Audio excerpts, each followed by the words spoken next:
So good. Yes, I am still, in fact, using a Nutcracker mug. Sue me. Sue me. Welcome back. I'm Kiki. Let's talk about our 2026 reading goals. Now, I do have these separated into a couple of different categories. First and foremost is kind of going to be like numerical stuff, like I want to read X amount of whatever type of book. And then I have kind of just some stuff that's structured around my life and what reading means for that, or kind of how I want to fit reading in more in my life, if that makes sense. And then kind of just some miscellaneous stuff that doesn't necessarily fit in either of those categories that are just kind of with the types of books I want to be reading. And lastly, we will have some just straight up just like novels that I'd like to read. First and foremost, our reading goal for the year, I am doing 100 books. 100 books is what I read this year. I've done it many times in the past, and for me, I like to have a little bit of a challenge, and 100 books is something that's doable, but still a challenge. Now, this year I did struggle a little bit with that goal. It's the last day of the year, and I still need to read a whole nother book, so we'll see if that happens or not. But I am not someone who cares to change my reading goal. If we go into the month of December and I've read 50 books, then we're changing our goal to like 55, something I think is accomplishable. But I definitely think that 100 books is manageable for me. And of course, if we need to alter it, we can alter it. Second, I would like to read 12 nonfiction books this year.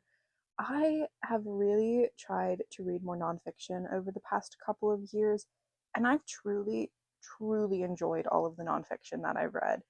I think that gosh, there's probably only two or three that I don't think about a lot that I've read in the past couple of years. 90% of the nonfiction that I've read has really stuck with me, and it's something that I bring up to my friends. It's something I think about often. It's something I think about when I'm reading literature.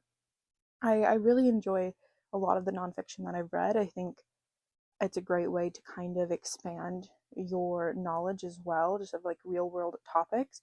I'm actually thinking about doing a nonfiction TBR. I'm definitely going to do it on TikTok. I might do it on here as well if that's something you'd be interested in. But I am really, really wanting to get into my nonfiction grind. And I only read like four, maybe five nonfictions in 2025, and that is so low, especially because I think one of them may have made my top 10 list. If not, it's definitely an honorable mention. But I really, really would like to read more nonfiction and kind of just expand my horizons. And I just think nonfiction is amazing. So I'd definitely like to read 12 nonfiction books. I went with 12 because that's roughly one a month, right? You see my thought process there?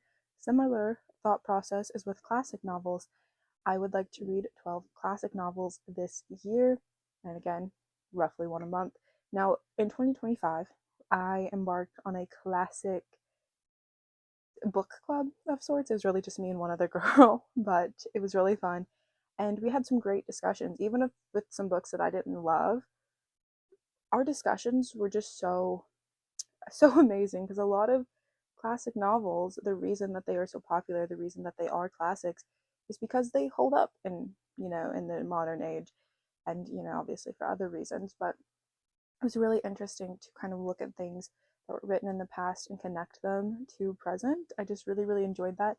Plus, I think as someone who just loves literature, who was formerly an English major, I just really have an appreciation for the classics. And over this last year, when I really embarked on reading them outside of school for my own enjoyment, I've just had a phenomenal, phenomenal time.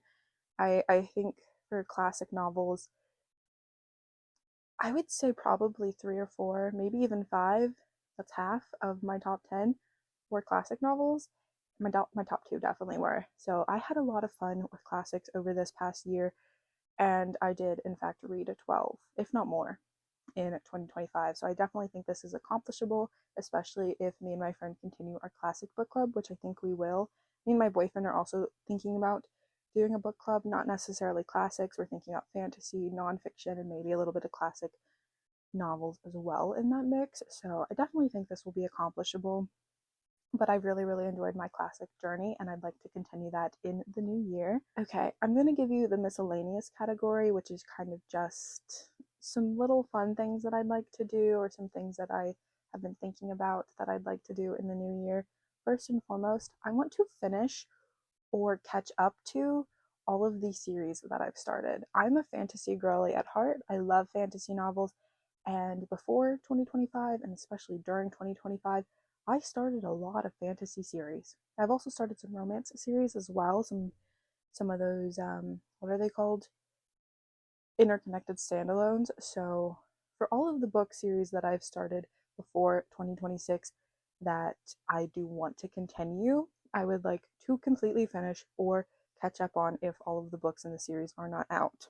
I might make a video about all of the series that I'm currently in the middle of, and maybe some of the ones that I'm not going to continue, things like that. But for all of the ones that I want to read the next installment of, I would like to catch up on in the new year. My other goal for this miscellaneous category is just to read more diversely. That's POC authors, that's LGBT books, and that is also disabled rep. I think I did really, really poorly with this in 2025. I think since I've started reading back in, gosh, I was a freshman in high school, so 2013 maybe? Was I a freshman in 2013? 2014? 2015? I don't know. I don't know, man. But I've been reading for a decade, and I think 2025 was probably my worst reading year for reading diversely. And a lot of that is probably because I did read a lot of series in 2025. So even counting like all of those as one book, I still think it was pretty poor personally. Like, I think I only read 5 or 6 LGBT books, and that is abysmal. And they were all sapphic, so I wasn't even like diverse in my LGBT reading. I believe I only read 2 books with a disabled main character, and for POC authors, I think it was only like 10 or 15, give or take. Like, that is so low considering I read almost 100 books. That is just not what I want to be doing. And lastly, for this miscellaneous category, I have something that I don't necessarily want to finish in 2026 because I just don't think that's possible for me. But something I definitely want to start because it's kind of like a lifelong goal, something I want to continue on for the rest of my reading journey. And that is, I would like to read at least one book from every single country. Now you can see why I can't do it all in 2026.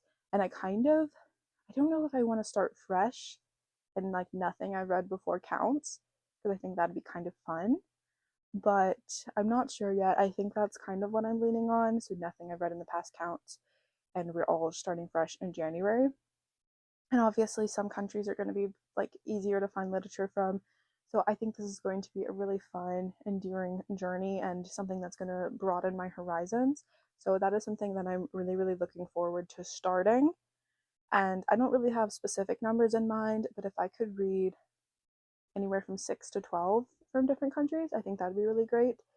I think it'll be easy to knock out some countries very early on without even knowing. So I'm really excited about this. I think this is going to be a really fun journey, and it's something that I might even document through vlogs on my channel here.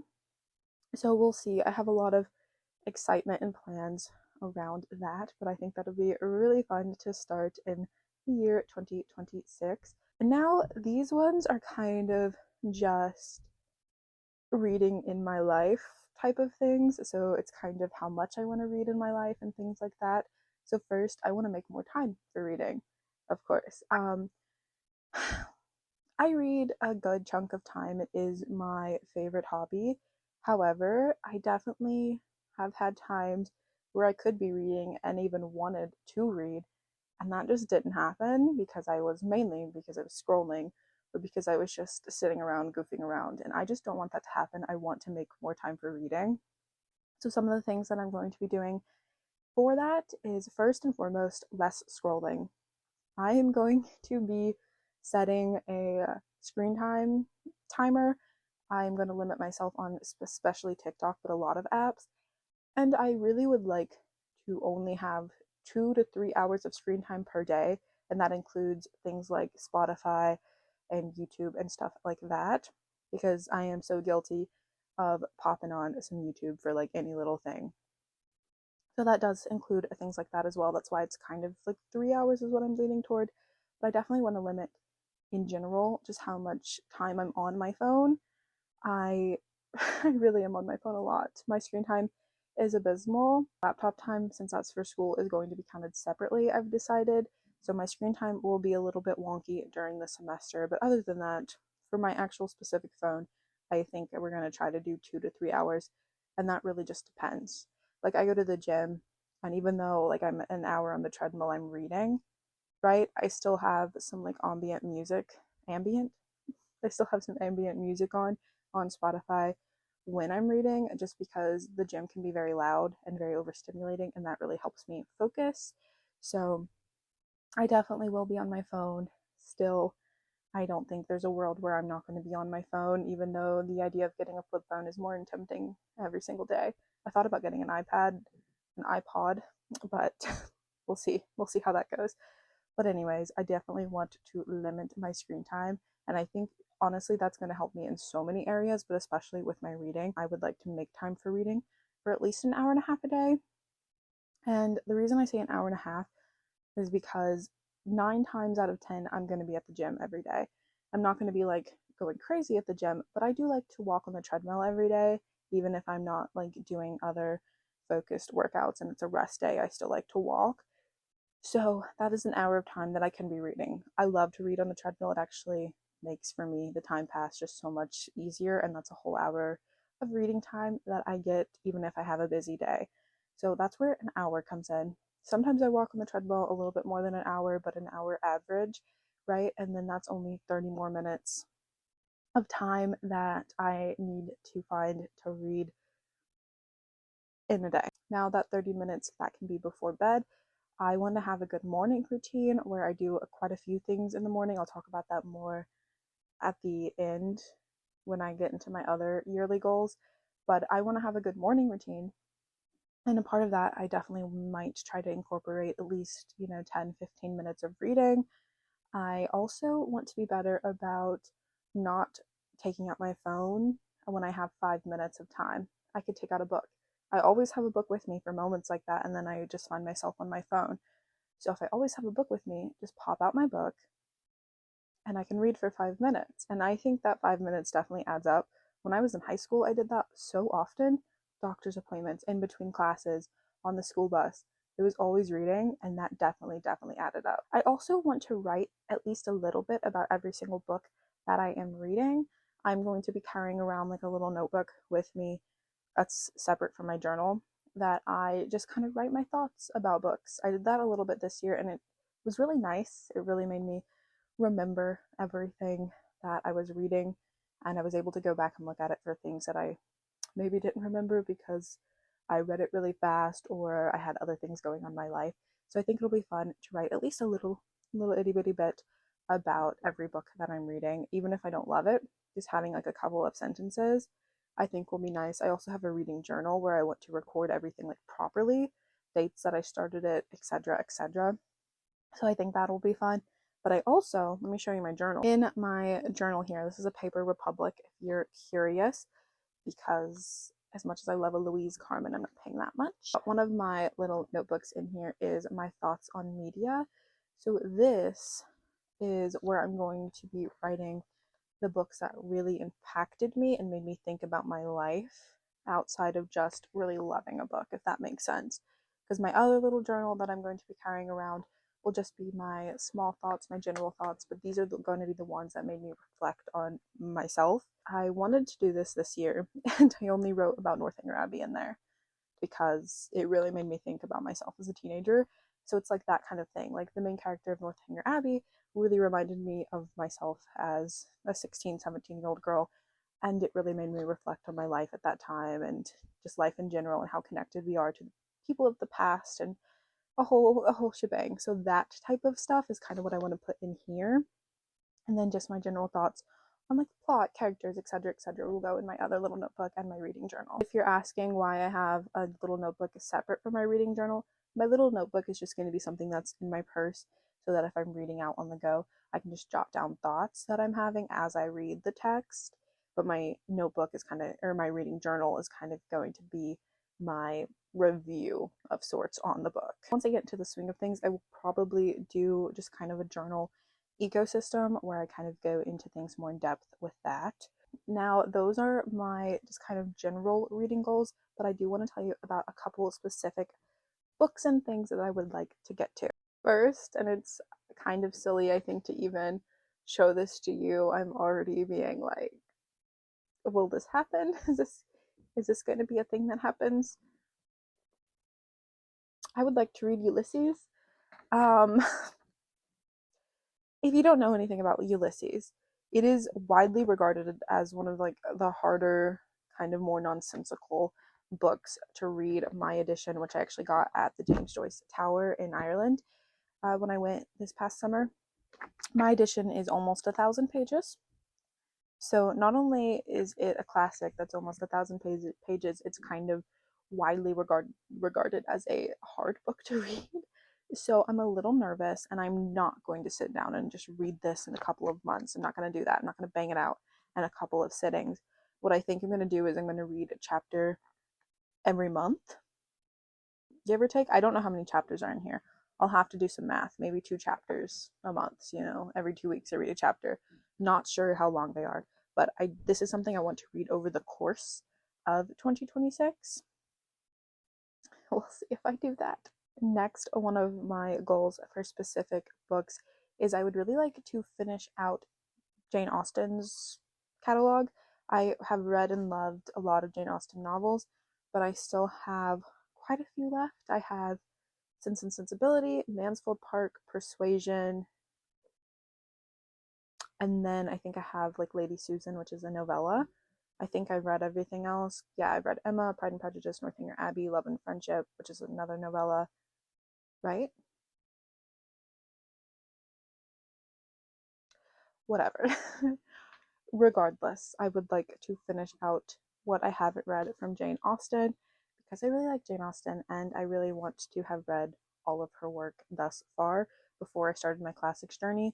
One of the only classics I read personally for myself outside of school was Emma, and I loved it. I adored it so much. So I would really, really like to finish my journey with Jane Austen. I would also really like to finish out the Bronte novels.